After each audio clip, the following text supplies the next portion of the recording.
What's up everybody? Andrew with the Medellin Buzz here. In this video, I'm gonna go over the pros and cons of buying an apartment in Medellin, Colombia. A lot of you wanna come down here, buy an apartment because you can easily buy one for about $100,000.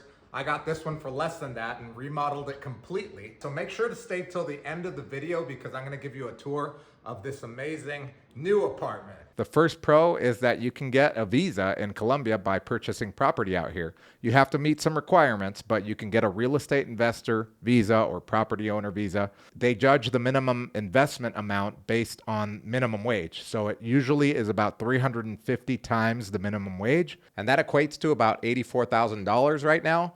But next year, the minimum wage will probably go up, so it'll be a little bit higher. So when you do buy a property out here, you want to compensate for the fact that the minimum wage will go up year after year. And when you need to renew that visa, you want to cover that difference. So if the minimum investment's $84,000 right now, you probably want to purchase a property at about $120,000, $130,000, maybe up to $150,000. Of course, you should be consulting with a real estate attorney and a visa attorney about this stuff. Another pro is the fact that the rental market here, especially on Airbnb, has boomed. Tourism has increased in the last couple of years, and right now it is amazing. I have a couple of rental properties here, and I have them on Airbnb, and my returns vary from about 11% to 15% annually. And that's really good. I know it's not going to last forever. I don't expect it to last forever, but I know that if I get anywhere near that for the next 10 years, I'll be fine.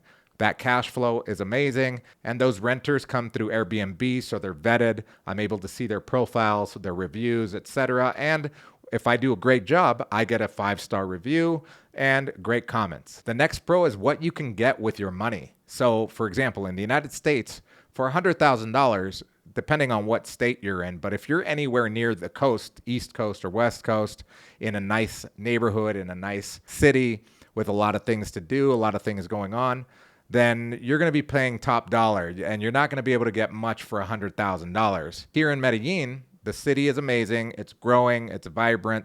There's a lot of things to do pretty much every single day. Tourism, like I said, has gone up. For $100,000 in Medellin, you can get a great apartment in parts of El Poblado and in parts of Laureles, in nice neighborhoods, safe neighborhoods with amazing views. So your dollar goes a long way here. So imagine if you have, let's say, $200,000 or $300,000, you can get a top of the line apartment or penthouse on a top floor with an amazing view and maybe not have to do any remodeling because the apartment will be newer. Another pro is lifestyle. Having your own apartment and being able to come into the country, let's say half of the year, 3 months, or maybe a whole year, and then leaving and being able to put it up on Airbnb and make some money while you're not living in it is a great lifestyle.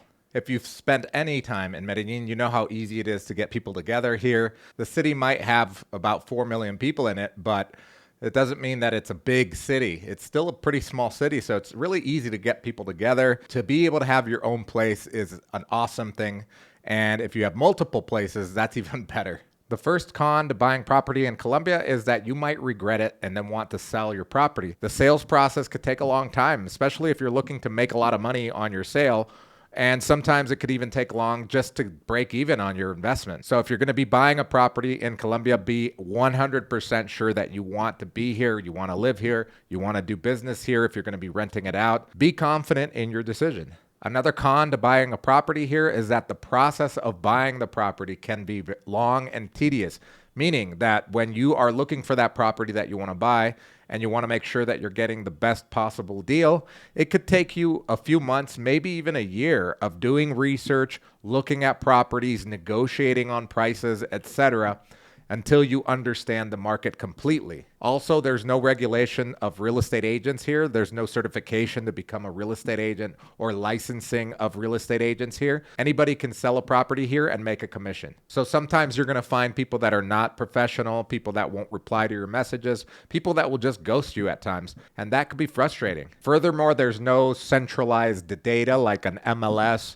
or websites such as Zillow, where you could see how much properties were sold for 6 months ago or a month ago or a year ago. So it's tough to do comps. So you have to do a lot of the legwork. Another con can be the Airbnb business.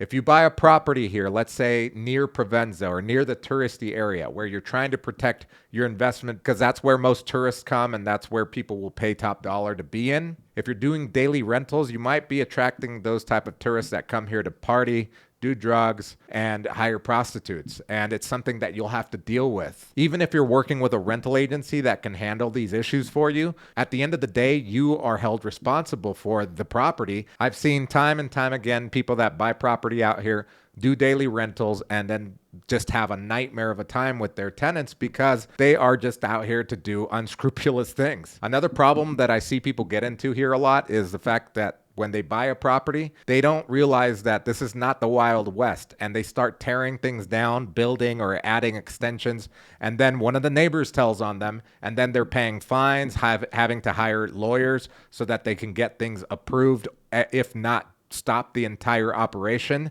and lose money. And the biggest con of all is the peso. Meaning that if you bring $150,000 here and you purchase a property for that price, a year from now, 2 years from now, the dollar might be stronger and your property didn't gain as much value as you thought it would, and in some cases actually lose against the dollar. Historically, the dollar and other currencies have gotten stronger against the peso. So if you're bringing money into the country to buy a property, to buy an asset, because the dollar will probably continue to be stronger than the pesos, you can't bank on turning your pesos back into dollars. It's a surefire way to be disappointed. When I have friends, family members, or students from the Medellin Masterclass that want to come in here and buy property in Colombia, I always ask them, well, are you diversified? Like, are you selling all of your assets and then coming to buy in Colombia? That's probably not a very savvy investment. So if you're looking to buy a property out here, make sure that you are working with professionals that have done it before, that have been referred to you by other people that have dealt with them. And if you really want things to get done properly, work with me and my team at the Medellin Masterclass. Just go check it out. The link is in the description below. Get on a 15-minute call with me and we'll figure this thing out together. All right, let's get on to that property tour. Let's go.